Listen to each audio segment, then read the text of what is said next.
서울 양평고속도로 노선 변경 특혜 의혹을 수사 중인 김건희 국정농단 특검이 윤석열 정부 인수위에 파견된 공무원으로부터 종점 변경을 검토하라는 이야기를 들었다는 진술을 확보한 걸로 전해졌습니다. 이제 다음 수순은 김건희 씨 일가의 땅이 모여있는 곳으로 종점 변경을 주도한 윗선이 누구인지를 밝히는 건데요. 김지성 기자입니다. 서울 양평 고속도로 노선 변경 의혹의 핵심 인물인 국토부 김모 서기관. 김건희 국정농단 특검이 최근 김 서기관으로부터 윤석열 정부 인수위 측에서 종점 변경을 검토해보란 취지의 연락을 받았다는 진술을 확보한 것으로 알려졌습니다. 지난 2022년 3월 무렵 인수위에 파견된 국토부 공무원이 자신에게 전화해 강상면 노선 변경안을 검토해보라고 했다는 겁니다. 경기도 양평군 강상면은 3만 4천 제곱미터에 달하는 김건희 씨 일가 땅이 모여있는 곳입니다. 김 서기관은 윤석열 전 대통령이 당선되고 19일 뒤인 2022년 3월 29일 서울 양평고속도로 건설 타당성 조사 용역업체인 경동 엔지니어링과 동해종합기술공사 관계자들을 만났습니다. 김 서기관은 이 자리에서 용역업체 측에 강상면을 종점으로 하는 노선을 대안으로 제시해주면 용역 계약과 관련한 편의를 봐주겠다고 말한 걸로 의심받고 있습니다.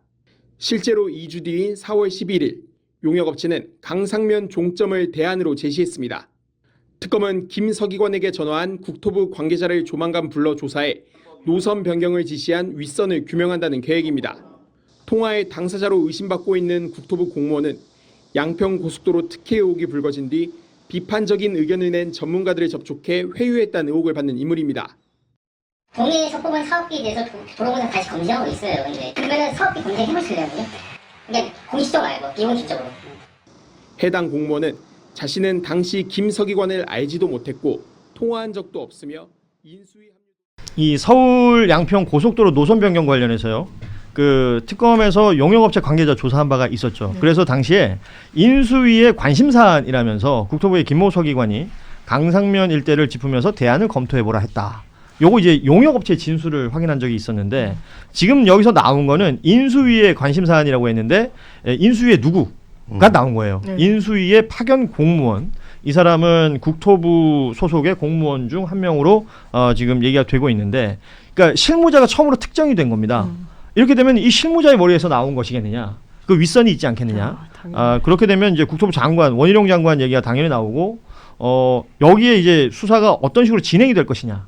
요걸 봐야 될 거 아니에요? 근데 이게 중요한 게요. 오늘 아침에 한 명이 극단적 선택을 한 것으로 맞아요. 보여요. 예. 그 공지구 관련해서 수사를 받았던 공무원. 양평군 소속의 공무원 한 분이 숨진 채 발견이 됐습니다. 그게 지금 경찰 조사로는 타살 정황은 없고 지금 그 이후에 수사 내용들은 뭐 크게 나온 건 없습니다만 스스로가 아무래도 생을 마감한 것이 아니겠느냐라고 보고 있는 것인데, 이 사람이 10월 2일 날 조사를 받고 와가지고 그렇죠. 그동안에 되게 고민을 많이 한 것으로 좀 얘기가 되고 있고 2011년부터 16년까지 이 아파트를 그때 이 오빠? 네, 오빠 쪽에서 이제 ESIN에서 했잖아요. 그렇죠. 예. 그래서 그때 아마도 이 개발부담금 관련해가지고 그 관련 업무를 했던 양평 분이라고 하죠. 공문지구.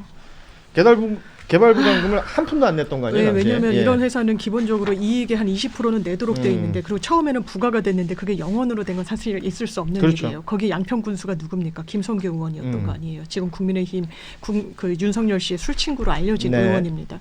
지금 양평 고속도로도 퍼즐이 하나씩 맞춰지는 거예요. 이 국토부 공무원은 인수위 파견 공무원이 아니었어요. 용역업체에 사실상 뒤를 봐줄 테니까 그렇습니다. 너네 우리랑 계속 일해야 되는데 이렇게 하기를 인수위에서 원한다. 그런데 이거 지어낸 건가? 이럴 수 있어요. 그걸 다 확인하는 작업을 거쳐야 되는데 인수위에 파견됐던 국토부 공무원 1인이 특정이 되는 거예요. 왜냐하면 이 사람으로부터 이렇게 훑으면서 여기를 바꿨으면 좋겠다는 지시를 받았다라고 하니까요. 그러면 그 위로 올라갈 수밖에 없어요. 인수위에 파견된 국토부 정말 공무원인 분이 왜 이런 무리수를 두겠습니까? 예. 환경영향평가 다 이런 평가를 거친 사업을 틀어낼 정도면 그 위에 누군가의 지시가 없다고는 사실 상식적으로 설명할 수 없는 일인 겁니다. 지금 그 앞서 스스로 생을 마감한 것으로 보이는 양평군 공무원 A 씨 2일 말씀하신 대로 처음으로 특검 출석해서 조사받았는데 당시 이제 참고인 신분으로 조사를 받은 것으로 알려졌고요. 그 유서가 나왔는데요. 뭐 특검에서 공공기구 특혜 의혹 관련된 조사 받았다는 내용이 있었고 뭐 괴롭다 등의 심경이 있었다라고 합니다.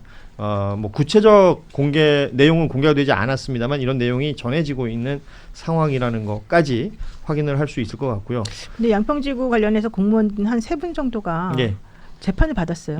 근데 1심에서 무죄 나왔어요. 그렇습니다. 공공지구 관련해서. 예, 예. 예. 그래서 2심 항소심이 이제 조은석 특검이 출범하면서 항소심이 이제 사건을 받아서 이제 보낸 건데 조은석 특검이 아닌 김건희 특검 쪽이죠 이거는. 예. 그랬는데 예. 아니 근데 어쨌든 특검 측에서 예. 나와가지고 그걸 했는데 그 특검 측에서 우리 지금 추가로 증거 나올 게 있으니 항소심 재판 좀 미뤄달라 이렇게 얘기를 좀 했습니다. 그래서 사실은 그 재판에서 1심에서 무죄 나왔던 그분들이 만약에 2심에서 다른 결과가 예. 나온다면 실제 1심 재판할 때에도 아마 지난 정권이었으니까 그렇죠. 제대로 뭘 안 하고 봐주기가 있었지 않았을까 이런 생각을 좀 하는데 그런 여러 가지 일련의 흐름들을 살펴보게 되면은 이제 또 정권이 바뀌어가지고 그렇죠. 이분들이 또 좀 약간 더 불안해지고 뭐 이런 게 있는 것 같아요. 이게 지금 그 시간이 제법 흐른 일들인데 맞습니다. 예, 왜냐하면 지난 정부가 진행되는 동안은 당시 야권에서 문제 제기를 했을 때도 버티고 나갔었던 부분이 있었어요. 근데 지금 정권 바뀌고 특검이 출범한 이후에 지금 나오는 상황들을 보면 하나씩 둘씩 이렇게 벗겨지고는 있는데 제일 윗단까지는 못 가고 있는 듯한 그러니까요. 그런 상황이라서 원희룡 국토부 장관이나 앞서 얘기하셨던 김성교 의원 같은 경우도 분명히 수사 대상이잖아요. 맞습니다. 그런데 뭔가 진행이 되는 건 크게 없는 이런 상황이 진행되고 있습니다. 지금 그 연휴 사이에 특검에서 이제 계속해서 나왔던 보도 내용들 저희가 정리하고 있는데 이번에는 이제 삼부토건 내용을 좀 보자면 그 삼부토건 주가가 갑자기 확 뛰었던 주요 그 계기들이 있었는데 23년 5월 22일에 있었던 폴란드에서 열렸던 우크라이나 재건 포럼에 참여했던 것이 주요 포인트 중에 하나가 됩니다. 그런데 이 포럼에 이 사람 이름이 되게 어려워요. 야드비가 예밀레비치라는 예. 진짜 한 번에 안 틀리고 하셨네요. 와, 폴란드 잘한다. 우크라이나 개발 협력의 전권 대표라는 사람하고 MOU를 체결했다. 이게 이제 삼부토건 주가가 맞습니다. 뛰어오르는 거였는데 지금 제가 말하면서도 이상한 게 MOU라는 건 기관이랑 하는 것인데 맞아요. 정권 대표라는 한 인물하고 했다는 부분에 있어서 외교부가 문제 제기를 당시 했대요. 네, 근데 국토부가 밀어붙였다는 거 아닙니까? 맞습니다. 이거는 문제 있는 거죠. 완전히 그렇죠. 왜냐하면 MOU를 체결해야 우크라이나 재건 사업과 관련해서 주가의 호재로 작용하는 거예요. 그냥 할 거다, 할 수 있다로는 부족한 거예요. 뭔가 문서가 나와야 되잖아요. 그럼 문서는 기관 대 기관, 왜냐하면 국토교통부는 대한민국의 한 부처예요. 그런데 개인이랑 MOU를 체결한다? 이거 문제가 있는 거예요. 예. 아니 일반 기업도 중소기업도 개인이랑 이렇게 MOU를 체결하진 않으니까요. 그러니까 외교통상부에서는 이거 너무 이상하다라고 이야기를 했는데 보면 이 원희룡 장관이 어쨌든 강행을 했다는 예. 거 아닙니까? 그럼 원희룡 장관도 이런 무리수를 사실은 둘 필요가 없는 거예요. 그 뒤에 자기가 이렇게 외교부의 의견도 무시하면서 강행을 할 수 있는 자신감과 배경이 있다는 거죠. 그건 사실 윤석열 김건희 부부를 빼면 설명되지 않는 이게 겁니다. 나는 이 아까 이름 어려운 사람 있잖아요. 이 야드비가 예밀레비치. 이름 어려워. 이 사람을 보면서 뭐가 떠올랐냐면 어브레이유 박사가 떠올랐어요. 아, 대왕고래. 고래. 예. 예. 그러니까 뭔가 이렇게 한 사람 앞에 내세워가지고 그럴 듯한 그 뭐 그러네요. 전권 대표라는. 이름만 그럴 정권 수 대표가 뭐예요 도대체? 아니, 그리고 정권을 받은 대표다. 아니 우크라이나 재건 포럼인데 폴란드에서 했고 폴란드 사람이에요. 아 진짜? 이해가 안 돼요. 나는 이게 뭐지? 이런 생각이 드는 거예요. 폴란드 우크라이나 개발협력 정권 대표니까 뭐 폴란드 사람일 수 있죠. 아 그런가? 아, 미국인보다 낫네. 낫죠. 프랑스인 이러면 이상한데. 아, 그치. 아니, 어브레이유 박사는 브라질 사람이었습니다. 그렇죠. 아. 근데 아까 전에 그 얘기 잠깐 하면 이게 인수위까지 특정이 됐는데 이게 네. 경제 1분과에서 벌어진 일이거든요. 그러면 경제 1분과 위원장 누군지 아십니까? 윤석열 인수위 때 누구였어요? 최상목이에요. 아. 간사는 누군지 아십니까? 간사. 네. 추경호예요. 지금 네, 그리고 외부 교수는 2명인가밖에 안 들어갔어요. 아, 그러네요. 그렇구나. 네, 그러면 이게 저는 아까 이 수사도 따지고 보면 너무 더디다는 거예요. 그러니까 예를 들면 이건 다 특정을 한 거거든요. 그렇죠. 그리고 이게 특검 출범 초기에 이미 나왔던 얘기예요. 맞아요. 근데 아니 그 왜 지금 말씀하신 것처럼 경제 1분과 소가 했던 일이고 네. 최상목이 1분과 그 장이었고 네. 간사가 추경호였다라는 기사가 왜 많이 안 나오죠? 그렇죠. 그러니까 저는 그것도 그거인데, 근데 어쨌든 그 라인업이에요. 그리고 그 경제일분과의 당시 인수위원들의 명단이 뭐 하면 5명에서 7명 사이 안 되겠습니까? 그럼 거기서 보면 국토교통부 여기 경제일분과 여러 가지가 있어요. 산업통상 뭐 여러 가지가 있는데 그러면 국토교통부 담당 1명일 거예요 아마 위원이. 그러면 이거는 라인이 다 특정이 된 거거든요. 특정되다 못해 그냥 네. 아예 그냥 사실 지금 저희가 이름을 얘기 못할 뿐이지 네. 빤히 안다는 거 아니에요. 그런데 예. 지금 이 수사가 이렇게 더디다? 이게 100일씩 걸린다? 이거가 지금 저는 뭐 일단 이해가 안 되고 안 가는 점이고 그다음에 이거 삼부특검 역시 마찬가지죠. 이것도 굉장히 초창기에 특검했던 사안 아닙니까? 그렇습니다. 시작하자마자. 예. 근데 이 뭐 이름 어려운 이 사람이랑 원희룡이 MOU를 체결한 거를 그때는 몰랐습니까? 그러니까요. 수사 예. 초기에는 그때도 알았던 건이에요. 근데 이 삼부토건 관련해서 이것도 여러 가지 경로가 있고 뭐 이거가 있지만 결국엔 원희룡을 빼면 설명이 안 되잖아요. 아까 양평고속도로도 마찬가지고. 근데 왜 원희룡은 안 부르냐는 원희룡을 거죠. 안 부르는 겁니다. 자 그러면 우리가 이 얘기를 해보자. 속도가 이렇게 더딘 이유는 뭘까? 저는 삼부 관련해서는 예. 이종호, 그러니까 그 늦게 잡아온 사람 이름 뭡니까? 이기훈 부회장. 예. 이기훈 부회장 잡아오기 전까지는 뭐 수사가 진도가 안 나간다는 얘기들이 있었고 이기훈 부회장을 잡아놓은 다음에는 다시 돌아가서 이종호가 진술을 안 한다는 얘기를 하는 건데 이거는 이기훈도 뭐냐면 안 한다 그러죠. 도돌이표 같은 얘기인 거예요. 그러면 여태까지 어떤 수사기관이 강제 수사를 하는데 진술을 안 한다고 핵심- 속도가 안 나면 안 네. 되는 거죠. 예. 핵심 피의자가 진술을 안 해서 속도가 안 나간다? 이거는 특검이 스스로 뭔가 우리가 이 수사가 잘 안 되고 있어요. 가능성 두 가지밖에 없죠. 무능이나 아니면 무능이나 불능밖에 없는 거죠. 그러면 진짜 무능해서 이 특검은 무능해서 수사가 안 된다. 이거는 말하자면 뭐 검사들의 논리겠죠. 그러면 뭐 그런 건지 아니면 야 이거 뭐 우리 뭐 조직도 없어지고 뭐 하고 하는데 이거 뭐 일종의 태업.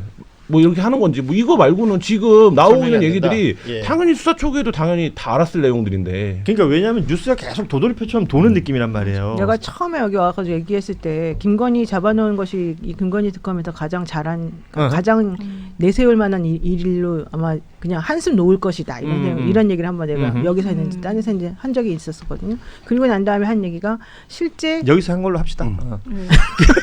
기준이 제일 그래야지 또 하나라도 더 찾아보실 거 아니에요. 네. 이런 식으로 조회수를 이렇게 들리는구나. 그 앞에 거 몇 개 또 걸어놔요. 네. 여기서 한 것 같아 내가. 여기서 한 거야. 근데 어쨌든 이제 그렇게 하고 난 다음에 보세요. 그 이후에 어떤 일이 벌어졌나. 그 이후에 사실은 진행된 게 없어요. 그러네요. 예. 그 이후에 무슨 소리가 계속 나오냐면 김건희 특검에 있는 사람들이 나 돌아갈래 그런다는 소리. 그다음에 김건희 특검에 있는 그 피의자들 이런 예. 뭐 이기훈이나 이런 사람들이 말을 막 할 줄 알았는데 말들을 안 하고 있더라. 오히려. 그리고 약간 물로 본다. 이런 얘기 사실 계속 나왔었고 그다음에 이번에 심재철 예. 심재철 변호사가 이번에 그 이기훈 피의자 변호에 다 그랬더라고요. 들어가 있잖아요. 그러니까 그런 식으로 이 로펌들이 그냥 여기 쫙 들어가 있어요. 그리고 LKB의 그 대표 이강구 그 대표 변호사도 이쪽 피의자들 지금 변호 맡고 그래요? 있어요. 예. 지금 난리가 아니에요. 내가 저번에 말했잖아요. 지금 장이 섰네 거기. 변호사들이 완전히 지금 난리 났다고. 어허. 거기 못 들어간 로펌들을 지금 다 혼나고 있다고. 우리 회사만 이러고 있어요. 정말 미안합니다. 우리 회사만 이러고. 노력을 좀 더. 우리 회사는 못 하고 있어요. 사실 노예 변호사가 마음만 고쳐먹으면 큰 장에 들어갈 수 있는 건데. 나도 사실 장이 올라 그랬는데 내가 안 했는데 진짜 안타까워요. 장날에 예. 진짜 나 오늘 부가세 110만 원 냈네요. 지난달 사건 수임 한 개도 못 해가지고 진짜 10만 원. 110이면 놀았다는 얘기 아니에요? 자, 지금 이 얘기 굉장히 인상적이에요, 저는. 그러니까 이게 우리가 일반 시민들이나 국민들은 언론을 통해서 뭐가 진행되는 걸 확인할 수밖에 없는데 그 신문으로 치자면 이제 지면의 한계, 방송으로 치자면 시간의 한계 때문에 새롭게 나오는 현안 뉴스들로 덮이는 것들이 있습니다. 그러니까 특검 뉴스가 꾸준히 이렇게 힘을 가지고 가지 못했던 시간들이 분명히 있거든요. 그럴 수 있네요. 그 사이에 뭐가 진행이 안 됐단 말이에요. 그리고 초창기에 막 온 나라가 시끄럽게 시작했을 때 그것과는 달리 지금 이 시점 뭔가 다르게 흘러가고 있는 것 같다. 그러니까 유수의 그 대형 로펌들이 피해자 쪽에 붙었다는 건 거기 돈이 돈다는 얘기가 될 텐데, 그럼 특검은 그것을 그들의 변론이나 그런 것을 이겨낼 수 있을 만한 수사 성과를 내고 있느냐? 여기에 대해서 한번 생각해 볼 필요가 분명히 있을 것 그러네요. 같아요. 그러니까 이것도 제가 저희가 삼부토건 취재할 때 이게 어떻게 참여하게 됐어요?라고 물어봤을 때 삼부토건 관계자들이 뭐라고 얘기하냐면 그때 기재부가 그거를 원래 하는 게 맞는데 외교부가 그걸 해보려고 하다가 어느 날 보니까 키를 국토부가 잡았더라. 왜 우리도 왜 국토부가 잡았는지는 모르겠어요.라는 얘기를 저희가 들은 게 몇 개월 전이에요. 아하. 그러면 삼부토건 관계자들도 가서 진술을 했을 거 아닙니까? 니네 여기 어떻게 참여하게 됐어? 예. 아 우리는 몰랐는데요. 이게 국토부가 키를 잡고 1위 일사천리로 진행이 됐어요. 그 열흘 안짝에 결정됐거든요. 그 삼부토건이 예, 예. 들어가는 게. 그러면 국토부 관계자 불러서 니네가 어떻게 키를 잡게 됐니? 물어보면 돼요. 그리고 예. 기재부나 외교부에 분명히 불만을 가졌던 사람들이 있었을 거예요. 이 당시에. 야 이거를 이 정상 간의 외교 성과로 MOU를 맺는 건데 이거를 왜 키를 국토부가 가져가냐? 이거는 기재부가 원래 기재부가 하는 일이거든요. 그냥 원래 돈이 근데 나가야 원래 되는 거니까. 외교부가 더 화가 났었죠. 네. 외교부가 계속 그러면 밀려가지고. 여기서도 누군가가 진술할 사람이 분명히 있었을 것 같다라는 거예요. 제 그래요, 생각에는. 그래요. 이게 네. 그게 수사한 거잖아요. 그게 이제 뭐 취재도 같은 방식으로 그렇구나 하는 거지만. 근데 전혀 지금 그런 거 관련해서 뭐 모르겠습니다. 외부에 안 알려지는 건지 모르겠습니다만 전혀 뭐가 했다. 그러면 이게 그래요. 그런 정도가 나면 관가에 소문이 나거든요. 그러니까 특검이 이렇게까지 접근을 해왔다. 근데 사실 이제 그런 것도 없단 말이에요. 근데 기자들도 이상해요. 요즘 기자들 제대로 취재해서 뭐 나오는 게 없어요. 기사 생각해보세요. 기사 다 재탕 삼탕밖에 없고요. 새로 나오는 거 없죠. 왜 그래? 그러니까요.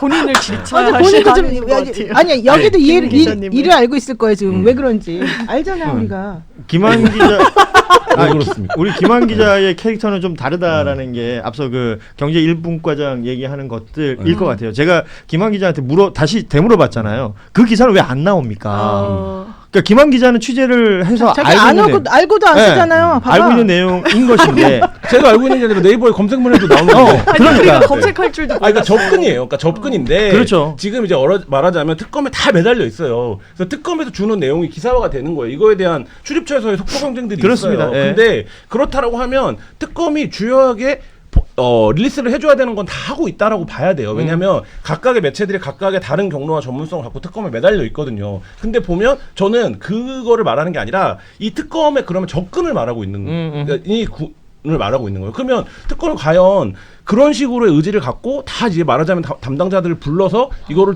조사를 해가고 있는 건가? 근데 지금 나오는 얘기는 이기훈이 진술을 안 한대. 뭐 누가 이종호가 진술을 안 한대. 이거 그 진술을 안 할 거는 뭐 상수라고까지 할 수는 없겠지만 그 변수는 언제나 발생할 수 있었던 거죠. 근데 그래서 이게 수사가 더디네요라는 건 설명이 안 된다는 거예요. 지금 앞서 그 심재철 변호사가 지금 이제 김건희 특검팀 관련해서 이 피해자들 쪽 변호한다는 얘기하셨는데 다시 한번 복귀를 하자면 심재철이라는 인물은 그 조국혁신당에서 이 특검 후보로 그때 추천했던 사람이에요. 인물이기도 합니다. 이게 지난번에 강경범 오광수 민정수석. 민정수석 전임 민정수석도 여기 이름 올라갔다가 한학자 통일교 쪽에 이름 올라갔던 것처럼 그러니까 영양가 있는 변호사들 그리고 소위 말해서 비싸다는 변호사들이 지금 피해자 쪽에 붙고 있다는 거예요. 맞아요. 그러니까 여기에 장이 이렇게 서고 있다. 모르겠습니다. 그냥 지금 국민 정서상 흘러가고 있는 어디에 잘못이 있고 어떤 부분을 수사를 하고 어떻게 식이 처벌이 이루어졌으면 좋겠다라는 방향과는 달리 이 법적인 언어로 무엇가 어떻게 진행되고 있는지는 걱정스럽네요. 이렇게 보니까. 백대현 부장이 지체되고. 태평양 출신이거든요. 예. 태평양 맞아요. 변호사 그 출신이거든요. 경력 로펌, 예. 법만으로. 태평양이 지금 엄청나요. 바빠요? 네. 통일교 사건. 그러니까 그런 식으로 껌껌이 지금 다 들어가 있어요. 네. 그래서 지금 다 조용하잖아요. 아니 뭐 예를 들어서 이런 일이 벌어졌는데도 태평양을 뭐 이렇게 선임하면 좀 좋다, 편하다 이런 식으로 뭔가 이렇게 정리가 돼 버리면 이게 너무 슬프잖아요. 슬프죠. 예. 그리고 언제까지 그런 세상에 살아야 됩니까? 그러니까요. 변호사 어디 로펌 그러면 소속인지 좋다. 따져주고 이 기만이 일어나자. 그러니까 김한이 왜 기사를 안 썼냐고 물어보잖아요. 그래서 어저께까지 쉬는 날이었습니다. 오늘 출근했대요. 오늘. 출근했습니다.